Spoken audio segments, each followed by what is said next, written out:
Yes. So next numerical भी देख ही लेते हैं।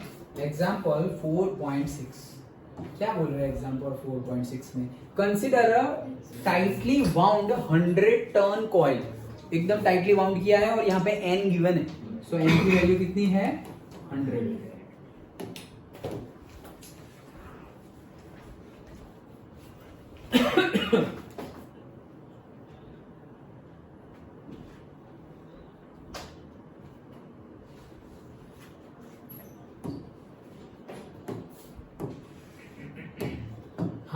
सो n की वैल्यू 100 गिवन है और कॉइल की रेडियस भी गिवन है, r is equals to 10।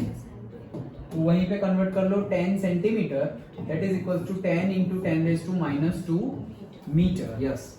Carrying a current I is equals to 1 ampere. What is the magnitude of the magnetic field at the centre of the coil? Again देखो यहीं पे पूछ लिया है, मतलब वो तुम्हारी कॉइल जो थी उसके सेंटर से एक पर्टिकुलर डिस्टेंस x था, वो x तो 0 दे दिया है क्योंकि यहाँ पे सेंटर पे ही पूछा है। तो वो जो x square plus a square whole raise to 3/2 था, x की जगह क्या लिख लेंगे? 0। तो डायरेक्टली हमारे पास फॉर्मूला ही है μ0 ni/2a और 2r। Done. Okay. So value put कर दो μ0। अभी देखो यहाँ पर भी वही केस आया 4 पाई है ही नहीं। ओके तो क्या करोगे? μ0 ni/2r, ये हमारा फॉर्मूला है। अब हम क्या कर देंगे? μ0 से 4 पाई से मल्टीप्लाई किया और 4 पाई से डिवाइड किया और बाकी जो है वो फिर से लिख दिया। तो इसका आंसर है 10⁻⁻7।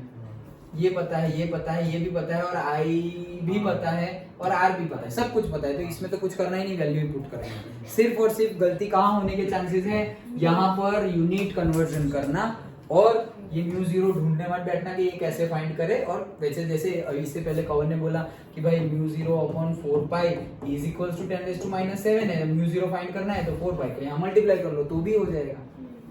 डन। ओके।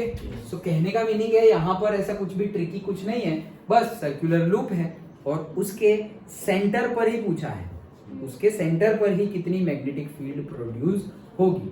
ओके तो वो तो हमारे पास फॉर्मूला है ही, ये फॉर्मूला याद रखना चाहिए, लेकिन थियरी में से हमें याद आना चाहिए। और ये थियरी में डायरेक्टली याद नहीं है तो पूरा बड़ा फॉर्मूला तो याद होना चाहिए। बड़े फॉर्मूला में वो जो डिस्टेंस x था उसकी जगह 0 रख देंगे तो ये फॉर्मूला आ जाएगा। डन। फिर ऊपर a स्क्वायर था, नीचे a⁻³ आता था, तो स्क्वायर स्क्वायर कट हो गया तो 3a³ आता था, a³ और a स्क्वायर कट हो गया तो a बचता था, वो a रहा 2r वाला। डन। पक्का? ओके तो ये न्यूमेरिकल में तो सिर्फ वैल्यू ही पुट करनी थी, μ0 ni/2r, सारी वैल्यू पुट कर दो तो आंसर आ गया।